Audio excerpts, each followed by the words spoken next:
नमस्कार दोस्तों, वैद्य हिंदी चैनल में आप लोगों का सबका स्वागत है। इस वीडियो पानी पीने के बारे में है, उसका साइड इफ़ेक्ट इसके बारे में है। बहुत लोग सोचता है आदमी को बहुत ज़्यादा पानी पीना चाहिए, रोज़ कम से कम 3 लीटर 4 लीटर पानी पीना चाहिए और सुबह उठ कर के पानी पीना चाहिए, ऐसा बहुत लोग सोचता है। उसका रीज़न इन लोग ये बोलता है अपनी शरीर 60% से ज़्यादा पानी है, तो जितना ज़्यादा पानी पिएंगे तो हमारा शरीर के लिए उतना अच्छा है। और दूसरा उन लोग ये बोलता है जब पानी पिएंगे अपनी सारी अंदर की गंदगी बाहर निकल जाएगा और शरीर शुद्ध हो जाएगा। जैसे एक गंदगी वाला बर्तन को कैसे साफ़ करता है पानी से, ऐसे ही अपने अंदर की सारी गंदगी हम साफ़ करके निकाल देंगे। कुछ लोग बोलता है जल ही जीवन है, तो जितना ज़्यादा जल पिएंगे आप उतना ही स्वस्थ रहेंगे, ऐसा करके लोग बोलता है। दोस्तों, आजकल सच से ज़्यादा झूठ का इम्पोर्टेंस है। बहुत लोग झूठ को बहुत सच मानता है और सच को झूठ मानता है। हर एक चिकित्सा व्यवस्था में पानी के बारे में अलग अलग बता दिया जाता है। तो आज हम आयुर्वेद में पानी पीने के बारे में क्या क्या नियम है इसके बारे में जानते हैं। आप सब जानता है आयुर्वेद 5000 से भी ज़्यादा पुराना एक मेडिकल सिस्टम है। जब से ये पैदा हुआ है ये अल्टीमेट साइंस है, इसलिए अभी तक इसका कोई नियमों को कोई बदल नहीं सकता, क्योंकि ये सच्चाई है। इसका कोई दवा अभी तक बैन नहीं हुआ। जैसे च्यवनप्राश है, दशमूलारिष्ट है, ये जब तक मानव राशि रहेगा तब तक ये रहेगा, क्योंकि ये अल्टीमेट साइंस है, प्योर साइंस है, इसका कोई क्वेश्चन नहीं कर सकता। लेकिन आजकल की कुछ चिकित्सा व्यवस्थाओं में दो तरह की मेडिसिन होता है, एक तो बैन हुआ मेडिसिन और दूसरा बैन होने वाला मेडिसिन। मैंने कम से कम 20 साल तक वाटर थेरापी या जल चिकित्सा किया है। कोई बोला है जापानीज़ वाटर थेरापी है, आप रोज़ सुबह 4 लीटर या 3 लीटर पानी पिएंगे तो 15 दिन में आपका जुकाम चले जाएगा, ऐसे ऐसे 3 महीने में आपका कैंसर तक चले जाएगा, आप सब रोग मुक्त हो जाएंगे, ऐसा करके कहा गया। तो उसी चक्कर में मैं कम से कम 20 साल तक तरह तरह का पानी का एक्सपेरिमेंट किया। ठंडा पानी पिया, गर्म पानी पिया, तांबे के बर्तन में रखा हुआ पानी पिया, आरओ वाटर पिया, बॉइल्ड वाटर पिया, बॉईल करके ठंडा किया पानी पिया। ऐसे बहुत तरह की पानी का एक्सपेरिमेंट मैंने किया है, लेकिन 20 साल तक मैं बीमार ही रहा। उसके बाद मैंने खुद अपने रिसर्च किया। रिसर्च करने के बाद मेरे को ये मालूम हुआ ज़्यादा पानी पीता है वो अपनी सेहत के लिए बहुत हानिकारक है। ऐसा करके मेरे को समझ में आ गया, क्योंकि आयुर्वेद में ये कहता है, इसलिए समझ में आ गया। फिर उसी के अनुसार मैंने अपनी जो पानी पीने का आदत बदल दिया। उसके बाद मैं बिल्कुल स्वस्थ हो गया। तो देखेंगे आयुर्वेद में जो पानी ज़्यादा पीता है उसका क्या क्या दुष्परिणाम है। एक किताब है, उसका नाम है योग रत्नाकर। उसी में एक श्लोक इस प्रकार है, जलाधिक्या मनुष्यानाम आमवृद्धि प्रजायते आमवृद्ध्या तु मंदाग्नि मंदाग्नौ चाप्य अजीर्णता अजीर्णेन ज्वरोत्पत्ति ज्वराद्वै धातुनाशनम धातुनाशात् सर्वरोगा जायते चातरोत्तरम। जलाधिक्या मनुष्यानाम, इसका मतलब जिस व्यक्ति में जल का आधिक्य हो गया, इसका मतलब जल बढ़ गया। अपने शरीर 5 धातुओं से बना हुआ है, अग्नि, जल, पृथ्वी, वायु, आकाश, ऐसा करके 5 पंचभूतों से बना हुआ है। इसमें हमारे शरीर में जल का अगर मान लो वृद्धि हो गया, वो 2 प्रकार से वृद्धि हो सकता है। इधर हम ज़्यादा जल पी लिया, नहीं तो हम कोई बारिश में भीग गया, नहीं तो कोई झरने के अंदर नीचे आकर के हमारा ऊपर बहुत पानी आ गया, ऐसा कुछ हो गया तो हम तुरंत हमको जुकाम हो जाता है, प्रॉब्लम होता है। आप ये सब जानता है। आप बारिश में भीग गया तो अगले दिन जुकाम हो जाता है, नहीं तो कोई वाटरफॉल के अंदर हम खड़ा हो गया तो अगले दिन जुकाम हो जाता है। क्यों हो जाता है? क्योंकि पानी का आधिक्य हो गया, जलाधिक्य हो गया। नहीं तो हम ज़्यादा पानी पिया, प्यास जितना है उससे भी ज़्यादा हम पानी पिया, तब भी उस मनुष्य को ऐसा ऐसा प्रॉब्लम होता है, ऐसा बताता है। सबसे पहले आम वृद्धि, जिसका आम बढ़ जाता है। ये आम का शब्द को हमको समझना पड़ेगा। जैसे मान लो हम आहार जब खाता है, जठराग्नि के प्रभाव से वो रस रक्त आदि सप्त धातु में बन जाता है, तो आदमी स्वस्थ होकर जीता है।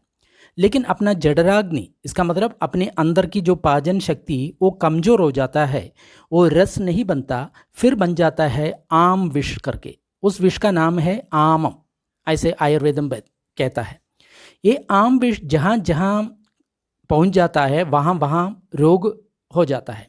जैसे ये आम विष हृदय में रुक गया तो हम उसको हार्ट ब्लॉक बोलता है। यही अगर मान लो किडनी में रुक गया तो हम किडनी स्टोन बोलता है। यही अगर मान लो कोई ट्यूमर के रूप देता है तो हम कैंसर बोलता है। तो सबका कारण ये आम दोष है। इसका मतलब सारे जो रोग ये आम दोष के कारण हो जाता है। अपने अग्नि मंद हो जाता है तो आम पैदा हो जाता है। तो सारे जितनी रोग है, आप कोई भी रोग गिनाओ, जैसे मान लो डायबिटीज़ है, किडनी डिजीज़ है, लिवर डिजीज़ है, कोई भी डिजीज़ आप गिनो, वो सब ये आम के कारण हो जाते हैं, अग्नि का शांति के कारण हो जाता है।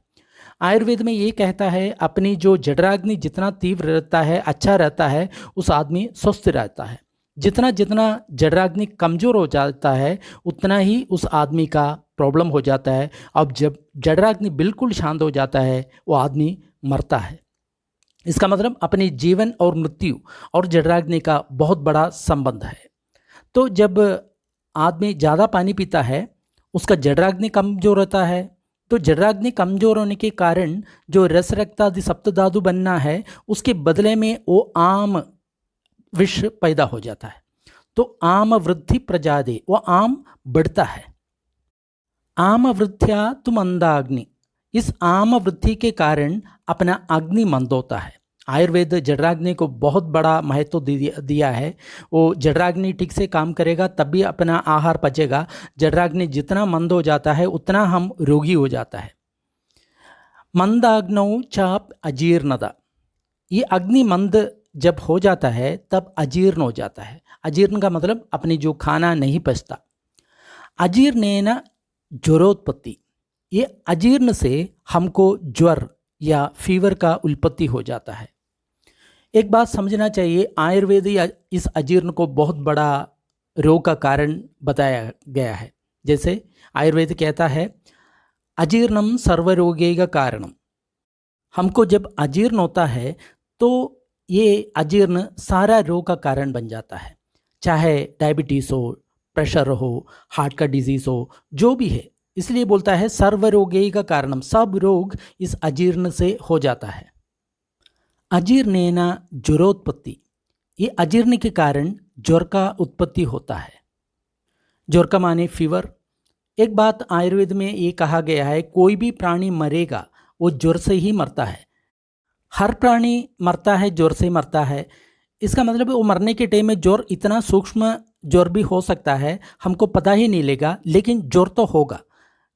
जो भी प्राणी मरेगा वो ज्वर से ही मरता है, ऐसा करके मरने के टाइम में ज्वर उसमें उत्पन्न होता है, ऐसा करके आयुर्वेद कहता है। फीवर उत्पन्न होता है, ऐसा करके आयुर्वेद कहता है। ज्वराद्वै धातु नाशनम, ये ज्वर जब उत्पन्न होता है तो धातुओं का नाश हो जाता है, अपने सप्त धातु उसका नाश हो जाता है। ज्वर उत्पन्न होते तो क्या होता है, अपना जठराग्नि अंदर से वो बाहर आ जाता है, तो अंदर खाना ठीक से नहीं पचता तो सप्त धातु नहीं बनता। धातु नाशात सर्वरोग जायते चातुरोत्तरम, जब धातुओं का नाश हो जाता है सब प्रकार की रोग उत्पन्न होता है। सिद्धा में 4448 डिजीज़ बताया गया है। आयुर्वेद में भी बहुत डिजीज़ बताया गया है। वो सारा कुछ डिजीज़ उस आदमी में उत्पन्न होता है। क्यों? जलाधिक्य, ज़्यादा जल पिया, अपनी प्यास से जितना ज़्यादा होना चाहिए उतना ही ज़्यादा जल पिया, डेली 4-5 लीटर जल पिया, तो ऐसा होगा तो ऐसे होगा, ऐसा करके आयुर्वेद कहता है। जल कितना पीना चाहिए? जितना अपना प्यास है उतना ही हमको पीना चाहिए। प्यास नहीं है तो जल ना पिए। जैसे मान लो भूख है तब आहार खाएंगे, वो व्यक्ति कभी रोगी नहीं होगा, ऐसे आयुर्वेद कहता है। ऐसे ही प्यास जिसको नहीं है वो बिना मतलब का पानी ना पिए, ऐसा पिएगा तो वो हानिकारक होता है। कुछ लोग कहता है जब तक मैं सुबह पानी नहीं पीता तब तक मैं टॉयलेट में नहीं चलता, क्योंकि टॉयलेट में चलना है तो पानी पीना है। तो दोस्तों, आप थोड़ा-सा प्रकृति में थोड़ा नज़र फँसाइए, आप देखेंगे क्या कोई गाय, कोई कुत्ता, कोई बिल्ली टॉयलेट जाने से पहले पानी माँगता है? मेरे को 4 लीटर पानी दे दो, 5 लीटर पानी दे दो तब भी मैं टॉयलेट जाऊँगा, ऐसा करता है? नहीं करता है। कोई बच्चों को देखो, छोटा बच्चा, वो टॉयलेट में जाने के लिए कभी पानी माँगता है? नहीं माँगता, क्योंकि उन लोगों का जो स्टमक है, पाचन तंत्र है, वो बहुत स्वस्थ है। तो जब भी उसका जो टॉयलेट जाने के लिए इच्छा होता है, तुरंत चले जाता है। लेकिन जिस आदमी पानी पीने के बाद ही चले जाता है टॉयलेट, नहीं तो चाय या कॉफ़ी पीने के बाद ही चले जाता है, तो समझना चाहिए वो व्यक्ति रोगी है, वो स्वस्थ व्यक्ति नहीं है। एक और बात हमको समझना है, हमारा मल बाहर चले जाता है, उसका कारण पानी, चाय, कॉफ़ी और कुछ नहीं है। इसका कारण है अपने शरीर की अपान वायु। अपने शरीर की 10 प्रकार की वायु होता है, 5 प्रमुख वायु होता है, उसमें एक वायु है अपान वायु। इस अपान वायु का कर्तव्य है अपनी मल, मूत्र, आर्तव, रक्त इसको सारा बाहर फेंकना। लेकिन जब हम पानी पीता है, तो पानी पीता है तो क्या होता है, ये अपान वायु ठीक से काम नहीं करेगा। इसलिए जो टॉयलेट से जाने से पहले अगर मान लो सुबह हम पानी पीता है, तो हमारा पेट से मल ठीक से बाहर नहीं जाएगा। मैं 20 साल तक ऐसा ही करता रहा। सुबह टॉयलेट जाने से पहले मैंने 2 लीटर 3 लीटर पानी पीता रहा। उसके कारण मेरे को आईबीएस हुआ, तो कम से कम 10-15 बार मेरे को टॉयलेट जाना पड़ता था, फिर भी क्लियर नहीं होता था। इसका कारण ये है, अपनी जो मल बाहर चले जाता है पानी का प्रेशर से नहीं है। हम सोचता है पानी ज़्यादा पिएंगे इसकी प्रेशर से जो मल बाहर चले जाता है, ये बिल्कुल गलत धारणा है। एक्चुअली अपान वायु के प्रवर्तन से अपना जो मल बाहर चले जाता है, अपान वायु का प्रवृत्ति के लिए वहाँ पे पानी नहीं होना चाहिए। पेट खाली रहेगा तब भी वो ठीक से काम करेगा। अगर उससे पहले आप पानी पिएंगे तो गड़बड़ हो सकता है। अगर मान लो आपको पानी पीना है तो टॉयलेट में जाने के बाद आपको कुछ भी पीना है, जैसे मान लो चाय पीना है, कॉफ़ी पीना है, कुछ भी पीना है, टॉयलेट होने के बाद आपको करना है, क्योंकि नहीं तो इस अपान वायु की जो प्रवृत्ति में बाधा आ जाएगा, आपको कॉन्स्टिपेशन आ जाएगा, आपको अजीर्ण आ जाएगा, सब कुछ आ जाएगा। कुछ नेचुरोपैथ कहता है आप सुबह टॉयलेट जाने से पहले 2-3 लीटर पानी पियो, फिर खूब दौड़ो, ऐसा ऐसा बोलता है। वो सब गलत है, क्योंकि मैंने 20 साल तक इसका एक्सपीरियंस किया। मैं ये नेचुरोपैथी का प्रिंसिपल नहीं, आयुर्वेद का प्रिंसिपल मैं कह रहा हूँ। तो जितना प्यास है उतना ही पानी पीना चाहिए, उससे ज़्यादा एक बूंद भी नहीं पीना चाहिए। अगर मान लो ज़्यादा से ज़्यादा आप पानी पिएंगे तो आप इतनी बीमारी आपको हो जाएगी। अब एक और है, अष्टांग संग्रह करके एक किताब है, उसमें सूत्र स्थान में 6 चैप्टर में 34 श्लोक ये कहता है, अगर मान लो आप ज़्यादा पानी पिएंगे तो आपको अधमान या गैस उत्पन्न होता है। आजकल जिसको देखो सबको गैस है, क्योंकि ज़्यादा पानी पीता है। तो ज़्यादा पानी पीने के बाद आपको गैस उत्पन्न होता है, ऐसा अष्टांग संग्रह वाग्भट कह जाता है। और दूसरा प्रॉब्लम ये हो जाता है आम दोष। आम दोष का मतलब मैंने पहले ही बताया, आम आपका शरीर में बढ़ जाता है। और तीसरा प्रॉब्लम ये हो जाता है तृषा। तृषा का मतलब जो जितना ज़्यादा पानी पीता है उसका उतना ही प्यास उसका ज़्यादा हो जाता है, फिर वो पानी पीने के लिए ज़्यादा तड़पता है। जैसे अपने बारे में मैं कहूँ तो जब मैं 4-5 लीटर पानी पीता था तो हर 1 घंटे में 1-1 लीटर पानी मैं पीता था। लेकिन अभी 200 ml से ज़्यादा पानी एक दिन में मैं नहीं पीता। इसका मतलब कोई निश्चित नहीं है, जिस दिन प्यास ज़्यादा लगेगा उस दिन 1 लीटर भी पिएंगे, उस दिन 2 लीटर भी पिएंगे, और जिस दिन प्यास नहीं है उस दिन 1 बूंद भी पानी नहीं पिएंगे। क्योंकि हम सोचता है हमारे शरीर को पानी का आवश्यकता है। हम चावल पकाने के टाइम में, रोटी पकाने के टाइम में, सब्जी पकाने के टाइम में सब पानी डालता है, और सब्जियों में और फल में सभी में पानी होता है, तो उससे अपना शरीर का जो पानी का पूर्ति हो जाता है। फिर भी हमको प्यास लगेगा तो बिल्कुल हम पानी पीना चाहिए। कभी प्यास लगेगा तो नहीं पानी पिएगा तो गड़बड़ हो जाता है, लेकिन प्यास लगने पर भी पानी पीना चाहिए। और अगला प्रॉब्लम होता है निद्रा तंद्रा। उस आदमी को बार बार नींद आ जाता है, तंद्रा आलस्य आ जाता है, और उसकी अंगों में भारीपन आता है, उसका सारा शरीर में ऐसा लगेगा जैसे कोई जान ही नहीं है, बाहर हो जाता उसकी। ये क्यों हो जाता है? आयुर्वेद में एक बात बताता है, लंघनम परमौषधम। लंघनम परमौषधम, इसका मतलब हम जब लंघन करता है, इसका मतलब लोग ये सोचता है लंघन का मतलब सिर्फ उपवास है, हम खाना छोड़ दिया तो लंघन हो गया। ऐसा नहीं, आयुर्वेद में कम से कम 10 तरह के लंघन के बारे में बताता है। जैसे हमने खाना छोड़ दिया, वो लंघन है। लंघन का मतलब शरीर में जो लाघव पैदा करता है, सुख पैदा करता है, उसको लंघन कहता है। तो लंघनम परम औषधम, इसका मतलब वो लंघन उत्तम औषध है, ऐसा करके बताता है। तो खाना नहीं खाना वो लंघन है, अच्छा है। उपवास करना अच्छा है। ऐसा ही पानी नहीं पीना, वो भी एक तरह का लंघन है। इसका मतलब ये नहीं कि प्यास लगने पर पानी ना पियो, प्यास लगने पर ज़रूर पीना चाहिए, लेकिन बिना मतलब कि अगर मान लो पानी नहीं पीते हैं, वो लंघन में आ जाता है, अच्छा काम हो जाता है। सूरज के किरणों में जैसे मान लो बाहर धूप लेना, वो भी एक लंघन है। बाहर का हवा लेना, वो भी एक लंघन है। व्यायाम करना, वो भी एक लंघन है। ऐसा अनेक प्रकार की लंघन के बारे में आयुर्वेद ये कह जाता है। इसका मतलब पानी हमको ज़्यादा नहीं पीना, वो एक तरफ की लंघन है, शरीर में लाघव पैदा करता है, तो अपनी बीमारियों के लिए वो अच्छा है। फिर बोलता है पीनस उत्पन्न होता है। पीनस का मतलब साइनसिटिस करके जो बीमारी है वो उत्पन्न होता है। फिर कास, श्वास, इसका मतलब जिसको आस्मा है और रेस्पिरेटरी प्रॉब्लम है, वो सब उत्पन्न होता है। और उत्पन्न होता है मंदाग्नि, उसका जो जठराग्नि अग्नि मंद हो जाता है। मंदा अग्नि हो गया तो फिर आम विष पैदा होगा, फिर सारा बीमारी पैदा होगा।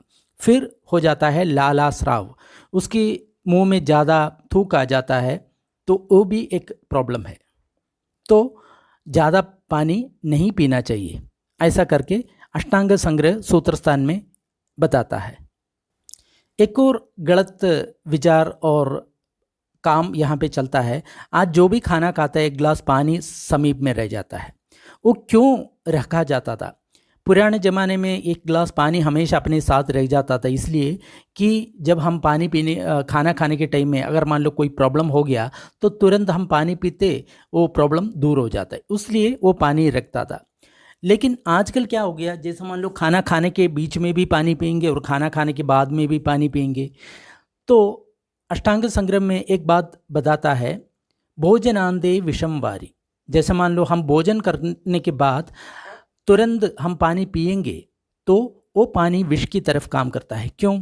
ये पानी हमको जठराग्नि को मंद करेगा, फिर जो खाना ठीक से नहीं पचेगा, फिर आम विष हो जाएगा, फिर सारा रोग हो जाएगा। तो इसलिए खाना खाने के तुरंत बाद हम पानी नहीं पीना चाहिए। कुछ लोग, कहा गया है आयुर्वेद में उषा पान करके कुछ चीज़ है, सुबह सुबह हम 4 अंजलि पानी पिएंगे तो हम बिल्कुल स्वस्थ रहेंगे, ऐसा करके कहता है। लेकिन हम देखेंगे क्लासिकल आयुर्वेद ग्रंथ जैसे चरक और सुश्रुत में उषा पान के बारे में कहीं नहीं बताया। और कुछ बाद में जो ग्रंथ हुआ है उसमें उषापान के बारे में बताया है। 4 अंजलि, इसका मतलब अराउंड 750 ml पानी ही हमको पीना चाहिए, उससे ज़्यादा नहीं पीना चाहिए। और किसको नहीं पीना चाहिए वो भी बताया गया है। जो वात कफ का रोगी है उन लोगों को नहीं पीना चाहिए। पंचकर्म करके जो शुद्ध हो गया है उसको नहीं पीना चाहिए। एक टॉनिक की तरफ ये पानी पी सकता है, लेकिन ये आदमी डिपेंड होता है, किस आदमी को करना चाहिए, किस आदमी को नहीं करना चाहिए, ऐसा करके। एक कोई कंपल्सरी चीज़ करके उसमें बताया नहीं। एक व्यक्ति और दूसरी व्यक्ति में वो अंदर हो जाता है। अगर मान लो आप सुबह पानी पीना भी चाहता है तो टॉयलेट जाने से पहले कभी पानी ना पिए, उसमें आपका पूरा प्रॉब्लम जो हो जाता है, क्योंकि आपका अपान वायु वो वैषम्य हो जाता है, फिर वो आपका जो कॉन्स्टिपेशन बढ़ जाता है। ठंडा पानी का स्वभाव हमेशा बांधना है, इसका मतलब कॉन्स्टिपेशन या बांध के रखना, ये ठंडा पानी का स्वभाव है। तो सुबह हम ठंडा पानी पिएंगे तो कॉन्स्टिपेशन हो जाता है। लेकिन आयुर्वेद में गर्म पानी को सर, ऐसा करके एक शब्द दिया है। इसका मतलब सर का मतलब विरेचन करने वाला, इसका मतलब बाहर निकालने वाला।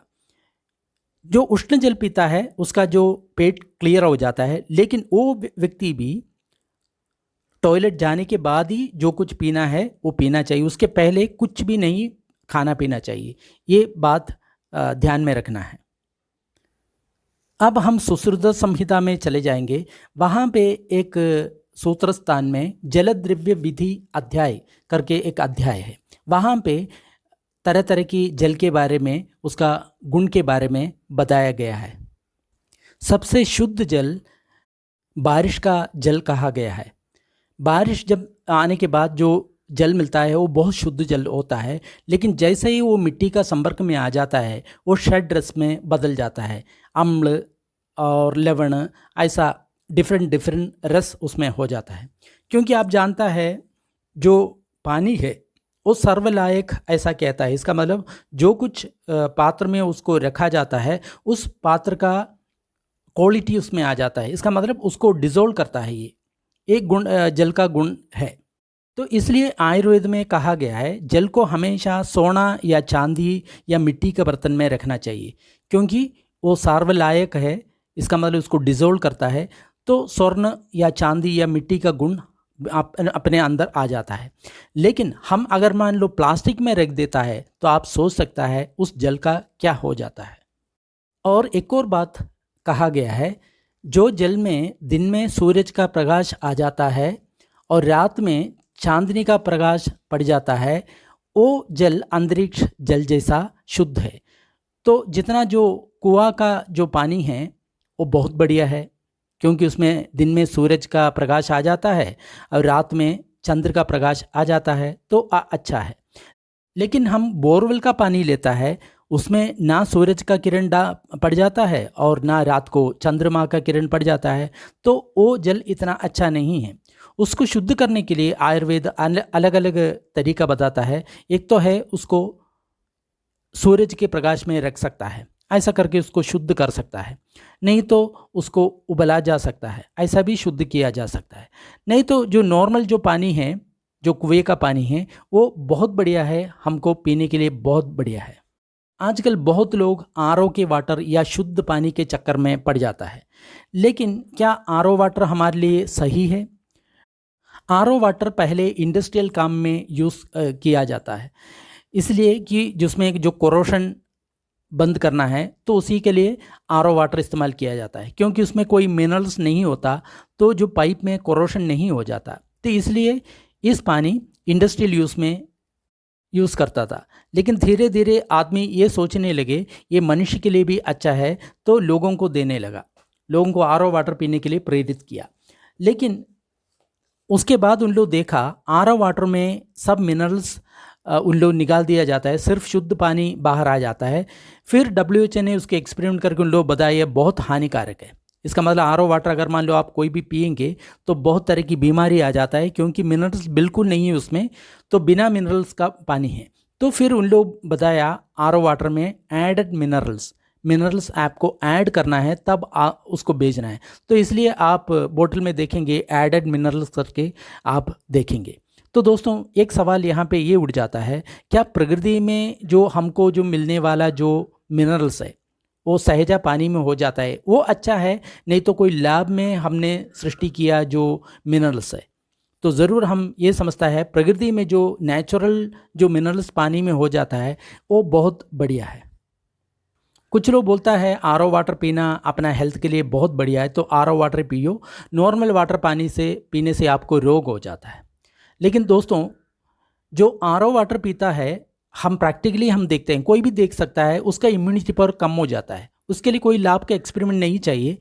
कोई आरओ वाटर 1 साल से 2 साल से पीता है, उसको एक दिन अचानक आप टैप का वाटर दे दो, वो तुरंत बीमार पड़ जाएगा। क्यों? उसकी इम्यूनिटी बिल्कुल नहीं है, क्योंकि वो शुद्ध पानी पीते पीते अपना इम्यूनिटी खो दिया उसने।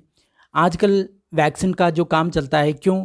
थोड़ा सा बैक्टीरिया अपने अंदर, वायरस अपने अंदर डालता है तो अपना इम्यूनिटी पावर बढ़ जाता है। तो ऐसे ही जो नॉर्मल पानी पीता है उसका इम्यूनिटी पावर इतना बढ़िया हो जाता है, वो कभी बीमारी नहीं होते। जैसे हम ट्रेन में ट्रैवल करता है, कभी आरओ वाटर का नहीं लेते हम, कोई बोतल वाटर नहीं लेते। पूरा रेलवे स्टेशन में जितना जो पानी हो जाता है, जो पाइप में जो पानी होता है, वो ही मैं पीता हूँ।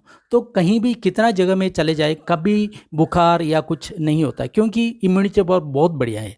अगर मान लो मैं आरओ वाटर में पीता रहा तो एक दिन टॉप का वाटर पिएगा तो मैं तुरंत बीमार पड़ेगा। तो बीमार ना पड़ने के लिए आप नॉर्मल शुद्ध पानी पिए। फिर आपको एक और काम करना है, आरओ वाटर के बारे में, साइड इफ़ेक्ट के बारे में आप थोड़ा गूगल में देखें, आपको उसमें बहुत तरह की जो इन्फॉर्मेशन मिलेगा। कुछ लोग बोलता है गर्म पानी पीना चाहिए, कुछ लोग बोलता है ठंडा पानी पीना चाहिए, कुछ लोग बोलता है नॉर्मल पानी पीना चाहिए। आयुर्वेद इसके बारे में क्या कहता है उसके बारे में देखेंगे। कभी फ्रिज का पानी कभी नहीं पिए, क्योंकि वो हमेशा स्वास्थ्य के लिए हानिकारक होता है। यहाँ पे ठंडा पानी का मतलब ये है, जो मिट्टी में रखा हुआ पानी, वो जो नॉर्मल ठंडा पानी, उसको ठंडा पानी कहता है। तो ऐसा ठंडा पानी किस किस को देना चाहिए? फ्रिज का ठंडा पानी नहीं, जो मिट्टी के घड़े में जो रखा हुआ ठंडा पानी। जिसको मूर्छा हो गया, इसका मतलब जो बेहोश हो गया, उसको ठंडा जल का छींटे हम देते हैं, उसको ठंडा पानी देना चाहिए। पित्त वृद्धि में जिस आदमी को शरीर में पूरा जलन होता है, पूरा गर्मी हो जाता है, उस आदमी हमेशा ठंडा पानी पीना चाहिए। विष विकार में जिस आदमी को सांप काटा है या ऐसा कुछ विष उसके शरीर में चला गया है, तो उस व्यक्ति को भी ठंडा पानी ही देना चाहिए। उष्ण काल में, इसका मतलब समर सीजन में, हमको ठंडा पानी ही पीना चाहिए। जब हमको दाह हो जाता है, इसका मतलब प्यास हो जाता है, तब हम ठंडा पानी ही पीना चाहिए।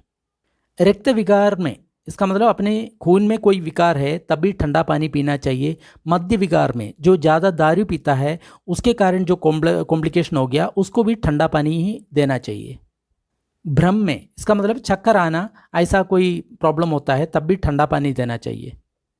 क्लम में, इसका मतलब कोई थकान होकर के बैठा है, कोई बिल्कुल एनर्जी नहीं है, उस समय भी हमको ठंडा पानी ही देना चाहिए। वामन में ठंडा पानी देना चाहिए, जो आदमी बिल्कुल वोमिटिंग करता है उसको ठंडा पानी ही देना चाहिए। और ऊर्ध्वगामी रक्तपित्त में, इसका मतलब जो मुंह में जो खून आना, ऐसा कुछ प्रॉब्लम है, पित्त ऊपर बढ़ जाता है, उसमें भी हमको ठंडा पानी ही देना चाहिए। और ठंडा पानी जिसको नहीं देना चाहिए उसके बारे में भी बताया गया है। ऐसे लोगों को हमको उष्ण जल ही देना चाहिए। वो कौन कौन लोग हैं? पार्श्वशूल वाला पेशेंट, इसका मतलब जिसका पार्श्व में वेदना हो, जैसे मान लो घुटने का दर्द है, पीठ का दर्द है, ऐसा वात व्याधि जिसका हो, उसका हमेशा गर्म पानी ही देना चाहिए। प्रदिश्यायम, जिसको जो जुकाम हो गया है उसको गर्म पानी देना चाहिए। जो वात रोग में, कुछ लोगों को हमेशा घुटने का दर्द रहता है, पीठ का दर्द रहता है, ये सब जहाँ पे दर्द होता है वो वात का एक सिम्टम है, तो उस वात रोग में हमको गर्म पानी ही देना चाहिए। गलग्रह में, इसका मतलब जो थायराइड का जो प्रॉब्लम है उसी में हमको गर्म पानी देना चाहिए। जिस दिन पंचकर्म किया है उस दिन गर्म पानी देना चाहिए। ज्वर की अवस्था में, फीवर की अवस्था में गर्म पानी ही देना चाहिए। हिचकी रोग में, हिकअप बोलता है, बार बार आता है, उन लोगों के लिए भी गर्म पानी देना चाहिए। स्नेहबान करने के बाद, पंचकर्म के पहले हम स्नेहबान करवाता है, तो उसके बाद भी गर्म पानी ही देना चाहिए। ऊपर का सारा जो रोगी है उसको कभी ठंडा पानी नहीं देना चाहिए। गर्म पानी का गुण यहाँ पे बताया गया है। गर्म पानी का गुण है, कफ को ख़त्म करता है। जिसको कोल्ड है, ज़्यादा कफ आता है, तो उन लोग को गर्म पानी पीना चाहिए। मेद वाला रोगी, इसका मतलब जिसका मोटापा है, ज़्यादा चर्बी चढ़ा हुआ है, तो उन लोगों के लिए गर्म पानी देना चाहिए। तो उन लोगों का मोटापा 1 या 2 महीने में ऑटोमेटिकली बिना मेडिसिन से कम हो जाता है। गर्म पानी वायु और आम का नाशक कहता है। वायु का मतलब जो गैस है, कोई आदमी हमेशा जो गैस का जो प्रॉब्लम हो जाता है वो गर्म पानी पिएगा तो उसको ठीक होगा। और आम, अपने शरीर में जो आम विष जहाँ जहाँ पड़ा है, एक गर्म पानी पीने के बाद वो आम विष नष्ट होता है। और ये अग्निदीपक है, जिसका मतलब जिसको अजीर्ण है, उसका जो बिल्कुल भूख नहीं है, वो गर्म पानी पीने के बाद उसको भूख लगता है। कभी ठंडा पानी पिएगा तो उसको भूख कम हो जाता है। इसलिए कभी ठंडा पानी कभी नहीं पीना चाहिए। वस्ती का शोधन करता है, जो किडनी है उसमें कोई प्रॉब्लम है तो हम गर्म पानी पिएगा तो उसका वस्ती का बिल्कुल वो शोधन करता है, उसको साफ करता है।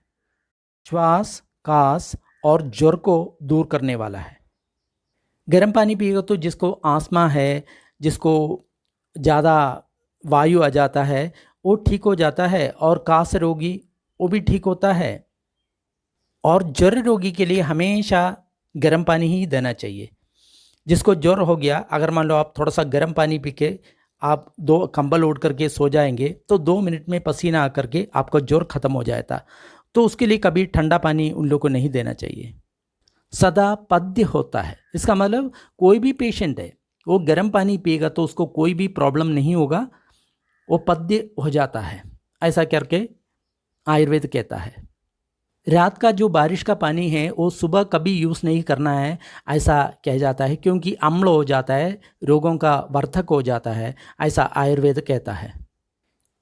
और निम्न रोगों में पानी गर्म करके ठंडा करके देना चाहिए। इसका मतलब पानी पहले गर्म करना चाहिए, फिर ठंडा करके ये रोगियों को देना चाहिए। जिसको दाह है, कुछ लोगों को बहुत ज़्यादा प्यास लगता है तो कुछ कितना भी पानी पिए उन लोगों को ये प्यास नहीं बुझ जाता, उसको दाह कहता है या शरीर में गर्मी कह जाता है। तो पुराने ज़माने में ये करता था, ठंडा पानी में एक पत्थर गर्म करके ठंडा पानी में डालता था, उसको देता है तो तुरंत उसका जो दाह है वो समाप्त हो जाता है। अतिसार रोगी को, अगर मान लो आपको लूज मोशन, कभी ठंडा या गर्म पानी नहीं पीना चाहिए, आपको गर्म करके ठंडा हुआ पानी आपको ये लूज मोशन वाले को देना चाहिए। जिन लोग का रक्त पित्त है उन लोग को भी गर्म करके ठंडा हुआ पानी देना चाहिए। जो बेहोश हो गया उसको भी गर्म करके ठंडा हुआ पानी देना चाहिए। मध्य विकार में जो ज़्यादा दारू पीने के बाद उसको भी गर्म करके ठंडा किया जल देना चाहिए। जो विष पिया है या विष का रोग में, उसमें भी गर्म करके ठंडा हुआ जल पीना चाहिए। जो वमन करता है उसको भी ऐसा जल देना चाहिए। जिसके सिर में हमेशा चक्कर आ जाता है उसको भी गर्म करके ठंडा किया पानी देना चाहिए। और सबसे बड़ा बात ये कहता है सुश्रुत संहिता में 45 और 46 श्लोक में बहुत बड़ा इम्पोर्टेंस बात बताया गया है। किन किन लोगों को कम या थोड़ा सा पानी देना चाहिए। अरोचके प्रदिश्याये प्रसेके श्वयतो क्षये मंदाग्नौ उदरे कुष्ठे ज्वरो नेत्रामये तथा व्रणे च मधुमेहे च पानीयम मंदमाचरेत। अरोचके, अरोचके का मतलब जिसको जो खाने में तृप्ति नहीं है, उसको अच्छा नहीं लगता, उसको अरोचके कहता है। प्रदिशाई का मतलब जो जुकाम है। प्रसेगे श्वेतौ क्षये, मुंह में ज़्यादा पानी आता है। और जो क्षय रोगी है, जो टीबी का जो रोगी है वो भी। और मंदाग्नौ, जिसका जो अग्नि मंद है, उसको भूख नहीं लगता, हमेशा पेट में गैस हो जाता है, खाना नहीं पचता, बहुत पेट का प्रॉब्लम है। उदरे कुष्ठे, उदर रोगियों को, जिसके पेट में आईबीएस है, गैस है, एसिडिटी है, उन रोगियों को भी। और कुष्ठे, जिसको कुष्ठ हो गया, इसका मतलब जो कोई स्किन डिसीज़ हो गया, कुष्ठ को कुष्ठ भी कहता है और स्किन डिसीज़ भी कहता है। ज्वरो नेत्रामये तथा, जिसको ज्वर हो गया, इसका मतलब उन लोग को फीवर हो गया। नेत्रामये, जिसको आँखों में प्रॉब्लम है, कोई भी आँख का प्रॉब्लम है उसको। व्रणे च मधुमेहे च, जिसके शरीर में व्रण है, कोई भी वूंड है वो हील नहीं होता। और मधुमेहे च, जो प्रमेह रोगी है उन लोग को पानीयम मंदमाचरेत, पानी बहुत कम पीना चाहिए और नहीं तो बिल्कुल नहीं पीना चाहिए, ऐसा करके। मंदमाचरेत का मतलब 2 बात आता है, पानी को कम करना है और पिएगा तो भी थोड़ा सा बूंद बूंद करके उसको पीना है। इसमें स्पेशली हमको देखना है जो डायबिटीज़ पेशेंट है उसको ये कहा गया है पानी कम पिए। लेकिन जो दूसरे लोग ये बोलता है डायबिटीज़ पेशेंट ज़्यादा पानी पीना चाहिए तब भी उसका किडनी ठीक होगा, लेकिन यहाँ पे उल्टा बताता है डायबिटीज़ पेशेंट पानी बिल्कुल कम पीना चाहिए। बहुत बड़ा इम्पोर्टेंस बात है। अब सुश्रुत संहिता में प्रमेह चिकित्सा अध्याय 11 उसमें 5वां श्लोक हम देखेंगे, प्रमेह रोगी को कौन सा त्यागना चाहिए। जिन लोगों को प्रमेह है उसको क्या क्या नहीं खाना चाहिए। शुक्त मैरेय सुरा आसव पानी, इसका मतलब सारे मद्य, अनेक अनेक प्रकार के मद्य होते पुराने ज़माने में, उसको सुरे मैरेय ऐसा करके अनेक नामों में जानता है। जैसे आजकल रम, विस्की, वोडका ऐसा जो किया जाता है, तो पुराने ज़माने की जितना जो मद्य है। और बोलता है पानी, जो जल है वो प्रमेह रोगी के लिए वर्जन करना है, इसका मतलब उसको यूज़ नहीं करना। दूध, तेल और घी, जो दूध है, तेल है, घी है और शर्करा है, शर्करा का मतलब गुड़, दही और जो चावल जो पीस करके जो बनाता है डोसा इडली जैसा, वो भी उसको नहीं देना चाहिए। अम्ल, जो फर्मेंटेड चीज़ है वो नहीं देना चाहिए। पानकम, जो शरबत है वो नहीं देना चाहिए। ग्राम्य मांसम, अनूप मांसम, जो मांस है वो सारा प्रमेह रोगी उसको छोड़ना है, क्योंकि ये सब अपने शरीर में मेद बढ़ जाता है, फिर उसका जो डायबिटीज़ बहुत ज़्यादा हो जाता है। तो यहाँ पे भी क्लियरली बताया गया है जो डायबिटीज़ पेशेंट है वो पानी इसको नहीं पीना चाहिए। ये सब आयुर्वेद का कहना है। नॉर्मली लोग ये समझता है जो पेट का जो पेशेंट है वो ज़्यादा पानी पीना चाहिए, लेकिन सुश्रुत संहिता में हम उदर चिकित्सा का व्याख्यान देखेंगे। उदर रोगी को क्या क्या नहीं करना चाहिए वो बताता है। जिसको जो पेट में प्रॉब्लम है, गैस है, एसिडिटी है, आईबीएस है, कोई भी उसका जो पेट में प्रॉब्लम है, उसको सबसे पहले नहाना छोड़ना पड़ता है, क्योंकि फिर ये जलाधिक्य होता है, तो उसको नहाना छोड़ना है। अवगाहनम, इसका मतलब पानी में जो बैठना है उसको छोड़ना है। और उसका जो ट्रीटमेंट बताया गया है उस ट्रीटमेंट में भी पानी छोड़ने की विधान है। जैसे अरंड का तेल दूध या मूत्र के साथ पीना है, बीच में पानी नहीं पीना चाहिए, ऐसा 2-3 महीना करना है। 7 दिन निराहार हो करके 22 का दूध और मूत्र दोनों मिला करके पीना चाहिए। उसको खाना और दूसरा कोई पानी नहीं पीना चाहिए। ऐसा उदर चिकित्सा में भी ऐसा पानी छोड़ने की व्यवस्था कही गई है। और जो शोफ रोगी है, इसका मतलब जिसके शरीर में ज़्यादा पानी जो आया है उसको भी पानी नहीं पीना चाहिए, ऐसा करके कहा गया है। और नहाना किसको किसको नहीं है ऐसा करके भी बताया गया है। जिसको लूज मोशन है, जिसको फीवर है, जिसको कान में प्रॉब्लम है, जिसको वात का प्रॉब्लम है, जिसको गैस एसिडिटी ऐसा रह जाता है, जिसको अजीर्ण रह जाता है, और जो खाना खाने के तुरंत बाद उन लोगों को नहाना नहीं चाहिए। इस रोग में भी नहाना नहीं चाहिए और खाना खाने के तुरंत बाद में भी आपको नहाना नहीं चाहिए। और हमारा एक और गलत धारणा है, जो स्टोन का पेशेंट है, जो किडनी स्टोन हो गया, कहीं भी स्टोन जिसका जो ज़्यादा हो गया, उसको ज़्यादा पानी पीना चाहिए। लेकिन अश्मरी के, इसका मतलब किडनी में जो स्टोन हो जाता है उसका जो अगर मान लो निदान और चिकित्सा देखेंगे, वो कहीं भी इस प्रॉब्लम के नहीं बारे में बताता। जैसे मान लो हम ज़्यादा कम पानी पीता है इसलिए अश्मरी होता है, ऐसा नहीं बताता। पानी ज़्यादा पिएगा तो अश्मरी खत्म हो जाता है, ये नहीं बताता। वहाँ पे ये बताता है अपनी अग्नि जब कम हो जाता है तब ये अश्मरी हो जाता है, अग्नि बढ़ जाता है तो अश्मरी टूट जाता है, ऐसा करके वहाँ पे बताता है। और एक और बात जानने बहुत बड़ा योग्य है, आयुर्वेद जो 3 प्रकार की जो रोग है, एक तो अर्शस, इसका मतलब पाइल्स जो पेशेंट है, अतिसार जिसको डिजेंट्री होता है, लूज मोशन होता है, और गृहिणी जिसको जो आईबीएस इस नाम में जाना जाता है, जो पेट का प्रॉब्लम है, ये तीनों एक दूसरे की हेतु है करके बताया गया है। इस तीनों का कारण अग्नि का मंद होना है, इसका तीनों का निवारण अग्नि को बढ़ा देना है। इसका मतलब जो अर्शस रोगी, जो पाइल्स का जो पेशेंट है, लूज मोशन है और आईबीएस का जो पेशेंट है, वो अग्नि बढ़ाने का जो काम इसको करना है, अग्नि मंद होने का सारा जो काम है उसका रोग की विपरीत इसमें चले जाता है। तो पानी हम जब पीता है तो अग्नि मंद हो जाता है, तो उन लोगों के लिए भी ये ठीक नहीं है। सबसे बड़ा एक प्रॉब्लम है आजकल जो पाइल्स हो गया, जिसको बवासीर हो गया, तो डॉक्टर, कोई भी डॉक्टर है उसको बोलता है ज़्यादा पानी पियो, क्योंकि आपका जो मल है बहुत कठिन हो गया, इसका कारण ये है आप कम पानी पीता है, इसलिए ये प्रॉब्लम हो गया बोलता है।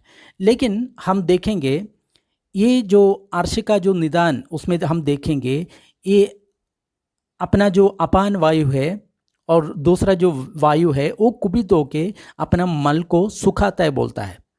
सुखाने के बाद वो अर्शस में वो मल बहुत कठोर हो जाता है। इस पानी पीने के कारण वो नहीं है, पानी नहीं पीता है उसके कारण नहीं है, कारण ये है वहाँ के अपान वायु के वैषम्य में वो कठोर हो जाता है, सख्त हो जाता है, तो पाइल्स में प्रॉब्लम आ जाता है। और अर्शस की चिकित्सा में हम देखेंगे, पाइल्स का जो चिकित्सा में देखेंगे, वहाँ पे कहीं भी ये नहीं बताया पानी आप कम पीता है इसलिए आपको ये हो गया, नहीं तो इसके लिए आप ज़्यादा पानी पीना चाहिए, ऐसा वहाँ पे कहीं नहीं बताया। वहाँ पे ये ज़रूर बताया गया है आपका जो अग्नि मंद होने वाला कोई काम ना करे, अग्नि को बढ़ाने वाला काम आप करें। आजकल खाना खाने के साथ साथ एक गिलास पानी भी लोग रखता है, खाना खाने के बाद तुरंत वो पानी पीता है। लेकिन आयुर्वेद इन लोगों को खाना खाने के बाद उन लोग पानी पीने के लिए मना करता है, इन लोगों को कभी नहीं करना चाहिए। और भी बताता है भोजनांदे विषमवारी, इसका मतलब जो भोजन के बाद पानी विष की तरफ काम करता है। चरक संहिता सूत्रस्थानम कृदाद्व वर्गम, इसमें कौन कौन खाना खाने के बाद पानी नहीं पीना चाहिए ऐसा बताया गया है। जिसका ऊपर की अंगों में वायु का कोब हो, जिसका हिक्का है, श्वास है, इसका मतलब जो आस्मा है, जिसको सांस बहुत ज़्यादा आ जाता है ऐसा रोगी, खांसी, जिसको ज़्यादा खांसी है, जो गायक जो गाना गाता है, जो ज़्यादा बोलने वाला जैसे टीचर है और कोई प्रसंग करता है उसको, और ज़्यादा जो पढ़ने वाला जैसे मान लो स्टूडेंट्स है और कॉम्पिटिटिव एग्ज़ाम को जो पढ़ता है, उरक्षित रोगी, ऐसा रोगी कभी भी खाना खाने के बाद तुरंत पानी ना पिए। लोग बोलता है पानी ज़्यादा पिएगा तो पेट का जो प्रॉब्लम है ठीक हो जाएगा, लेकिन उदर चिकित्सा में ये कहता है, चिकित्सा स्थान में चरक संहिता में, जो ज़्यादा अपने पेट में जो अन्न पानी डालता है, इसका मतलब खाना ज़्यादा डालता है नहीं तो पानी ज़्यादा पीता है, उसको उदर रोग हो जाता है, ऐसा वहाँ पे कह जाता है। जिसको पेट में प्रॉब्लम है उन लोगों को बताता है उष्ण लवण अम्ल, ऐसा जो खाना पीना है उसको छोड़ना है। विदाहिनः, जो दाह जो पैदा करता है ऐसा खाना छोड़ना है। गुरुणी, जिसका जो गुरु है दहने पचने में थोड़ा दिक्कत हो जाता है, ऐसा खाना छोड़ना है। तोयपानम च वर्जित, उसको पानी नहीं पीना चाहिए, ऐसा करके वहाँ पे भी बताता है। जिसका उदर रोगी है, पेट का जो प्रॉब्लम है, उसको तोयपानम च वर्जित, वो पानी नहीं पीना चाहिए। इतना आयुर्वेद का इसके बारे में विषय है। तो कुछ लोग बोलता है हमको साइंस थ्योरी हम मांगता है, हमको साइंस का कोई डाटा दीजिए तभी हम नहीं मानेंगे, नहीं तो हम नहीं मानेंगे, ऐसा जो लोग बताता है। तो उसके लिए भी कुछ थ्योरी है, उसके लिए भी कुछ स्टडी हुआ है। ऑस्ट्रेलिया में एक यूनिवर्सिटी है, उस यूनिवर्सिटी का नाम है मोनाश यूनिवर्सिटी। तो उन लोग एक एक्सपेरिमेंट किया, कुछ लोगों को ज़्यादा से ज़्यादा पानी देने लगा। देने के बाद उन लोग रिसर्च किया, तब उन लोगों को पता चला ज़्यादा पानी पीने से बहुत ज़्यादा प्रॉब्लम होता है। वाटर इंटॉक्सिकेशन होता है, वाटर टॉक्सिसिटी होता है, ऐसा उन लोग अपनी एक्सपेरिमेंट में पाया गया है। और सबसे बड़ा एक प्रॉब्लम है हाइपोनेट्रीमिया, ऐसा करके एक प्रॉब्लम, जैसे मान लो पानी में सोडियम होता है, पोटासियम होता है, ऐसा डिफरेंट मिनरल्स हो जाता है। तो जो पानी पीता है उसका ये जो मिनरल्स उसका कमी हो जाता है उसमें। आप वाटर ड्रिंकिंग साइड इफ़ेक्ट करके आप गूगल में सर्च करेंगे, ये सब मिलेगा, स्टडी करके आप देखेंगे तब भी मिलेगा। पानी पीने के बाद बहुत लोग मरा है, जैसे मैराथन जो दौड़ता है, कुछ लोग ज़्यादा पानी पीने के कारण मर गया, और कुछ सोल्जर्स उन लोग ज़्यादा एक्सरसाइज करने के टाइम में ज़्यादा पानी पीने के बाद मरने की, ऐसा बहुत स्टोरीज़ आपको गूगल में मिलेगा, जो ज़्यादा पानी पीने के बाद पानी का जो टॉक्सिक रीज़न से लोग मर गया। दोस्तों, पानी के विषय में इतना ही बताना है। नेचुरोपैथी में लोग बोलता है खूब पानी पियो, ऐसा करके कहता है, मॉडर्न मेडिसिन में कहता है, लेकिन आयुर्वेद में ये सब है। मैंने 20 साल तक डिफरेंट एक्सपेरिमेंट किया वाटर थेरेपी का, लेकिन उसका जो रिज़ल्ट था वो बिल्कुल हानिकारक था। ये बात मेरे को 25 साल के बाद ही पता चला। तो मैं जितना सफ़र किया उतना आप सफ़र नहीं करना चाहिए। ये जो सारा इन्फॉर्मेशन आपके सामने रख रहा हूँ, क्योंकि इसलिए रख रहा हूँ, आप थोड़ा सा उसके बारे में खुले मन से सोचें। सोचने के बाद आप निर्णय लें। इसमें जितना जो बताया गया है उसको आप थोड़ा युक्ति के तरफ में भी आप सोच सकता है। जैसा मान लो बाहर कुछ आग जल रहा है, उसमें आप पानी डालेंगे तो क्या होता है, आग बुझ जाता है। इस तरह से हम समझ सकता है। अगर मान लो उसमें पानी नहीं चटेंगे, आप उसमें कुछ ये डालेंगे, घी डालेंगे और कुछ तेल डालेंगे तो अग्नि अग्नि और बढ़ जाता है। तो इससे कारण हम समझ में आ जाता है, ज़्यादा पानी पीने से अग्नि मंद हो जाता है, अजीर्ण होता है, तो सर्व रोग उत्पन्न होता है, ऐसा करके हम जानता है। एक और एक्सपेरिमेंट कर सकते हैं आप बारिश के समय में देखेंगे, अपने आसपास देखेंगे, वहाँ पे क्या होता है, बहुत जीव जंतु उत्पन्न होता है। जैसा मान लो क्रैब्स होता है, मेंढक होता है, कितने प्राणी वहाँ पे उत्पन्न होता है। क्यों क्यों क्योंकि वहाँ पे जल का आधिक्य हो गया, क्योंकि उस समय बहुत जल है, तो उस समय वहाँ पे जितना बैक्टीरिया वायरस सारा वहाँ पे बढ़ जाता है। तो जिस आदमी के शरीर में भी ज़्यादा जो पानी चला गया, उस आदमी के अंदर में भी ज़्यादा बैक्टीरिया वायरस और सारा ये प्रॉब्लम उसके अंदर बढ़ जाता है, क्योंकि पानी जहाँ पे ज़्यादा है वहाँ पे ये सारा प्रॉब्लम होगा। और आयुर्वेद में ये कहा गया है, अनुपदेश, जहाँ पे पानी ज़्यादा इकट्ठा हुआ है उस देश का जो रहना रोग के लिए बहुत कारण हो जाता है, क्योंकि वहाँ पे पानी का आधिक्य होता है, तो उसके कारण सब दूषित होता है वहाँ पे। लेकिन सबसे बढ़िया देश ये बताता है, जो मध्य प्रदेश, जहाँ पे डिज़र्ट है, वहाँ पे आप जाके रहेंगे तो आपका हेल्थ के लिए बहुत बढ़िया है, ऐसा करके आयुर्वेद कहता है। क्यों? क्योंकि वहाँ पे बाहर ज़्यादा जल नहीं है, तो आपके भीतर अगर मान लो जल पिएंगे बहुत जल्दी वो ख़त्म हो जाता है, तो आप बिल्कुल स्वस्थ रह जाता है।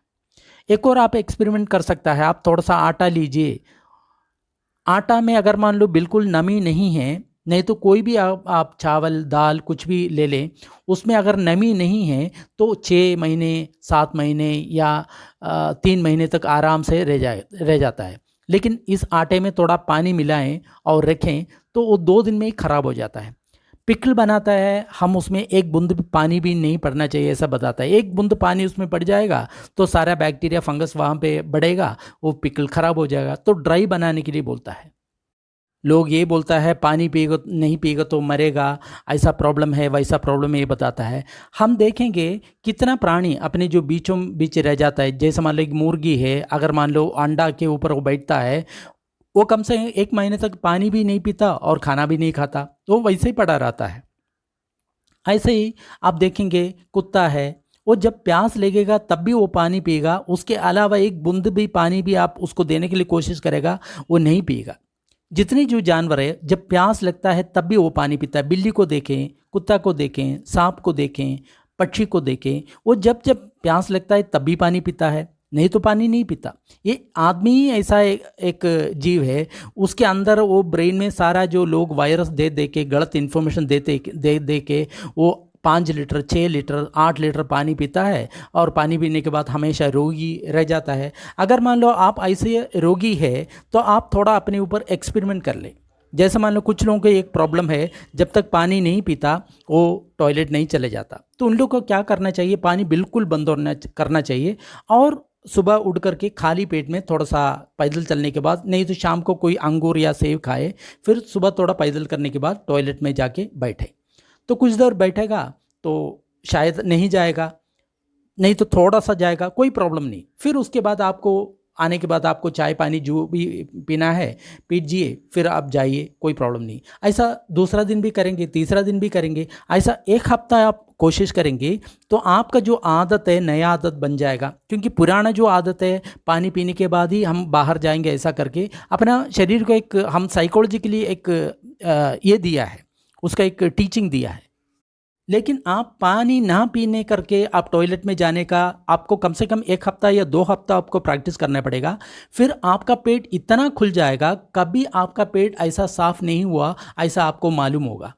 फिर अगर आप पानी पिएंगे, टॉयलेट जाने से पहले आप पानी पिएंगे, आपको बहुत दिक्कत आपको महसूस होगा। लेकिन अभी आपको पता नहीं, क्योंकि आपका एक आदत बन गया पानी पीने के बाद ही मैं टॉयलेट जाऊंगा, चाय पीने के बाद। तो क्या है, वो आदत और ये दोनों एक साइकोलॉजी के लिंक हो जाता है। फिर हमारा मन में ऐसा रह जाता है, जब तक पानी नहीं पीता मैं नहीं चले जाता। तो ये समझना चाहिए वो बिल्कुल रोगी है। जो मल हमारा बाहर निकलता है वो अपान वायु के कारण से होता है। पानी जब पी जाता है अपान वायु वैगुण्य हो जाता है, वहाँ पे वो ठीक से काम नहीं करेगा, तो आपका कॉन्स्टिपेशन ज़िंदगी भर रहेगा। कोई मेडिसिन आपका कॉन्स्टिपेशन ठीक नहीं कर सकता। ये मैं दावा के साथ कहता हूँ, क्योंकि इतना 20-25 साल का मेरा एक्सपीरियंस है वाटर थेरापी का। उसके बाद में मैंने बहुत रिसर्च किया, उसके बाद मैंने अपने एक्सपेरिमेंट किया। उसके बाद मेरे को ये मालूम हुआ जितना जो आजकल जो सच्चाई के नाम पे चलता है वो सारा का सारा झूठ है।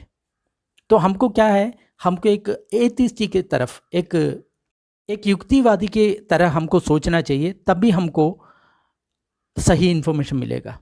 दोस्तों, इतना इन्फॉर्मेशन मेरा बहुत साल का स्टडी और रिसर्च और अपने खुद जो एक्सपेरिमेंट करके मैंने जो बताया गया है वो सब आपके सामने रख रहा हूँ। अभी आपको सोचना है ये सही है या गलत है, आपको खुद एक्सपेरिमेंट करना है, आपको खुद इसके बारे में ज़्यादा पढ़ाई करना है। उसके बारे में आप अपने हेल्थ का सही निर्णय ले सकता है। ज़्यादा पानी पीना चाहिए, पानी कम करना चाहिए, ये सब आप खुद सोच करके उसके बारे में आप डिसीजन लेंगे। तो इतना कहने के बाद मैं अपना एक्सपेरिमेंट आपके सामने रख दिया, क्योंकि ये मेरा एक रिस्पॉन्सिबिलिटी बन जाता है। क्योंकि मैंने जो 20-25 साल सफ़र करके जो नॉलेज मैंने लिया वो अपने तक सीमित करने के लिए मैं नहीं चाहता। मैं चाहता हूँ जितना लोग जो रोग से पीड़ित है, गैस है, एसिडिटी है, कॉन्स्टिपेशन है, सारा प्रॉब्लम है, फिर भी वो पानी पीता रहता है, प्रॉब्लम बढ़ जाता है, लेकिन उसको समझ में नहीं आता क्योंकि सही इन्फॉर्मेशन उसके पास पहुंचता ही नहीं। तो इसलिए ये जो इन्फॉर्मेशन है, सच्चाई का इन्फॉर्मेशन है, मैं आपके सामने रख देता हूँ। अभी आपको जो ठीक लगे आप ऐसा कर सकता है। मेरा वीडियो देखने के लिए बहुत बहुत धन्यवाद। Thank you very much.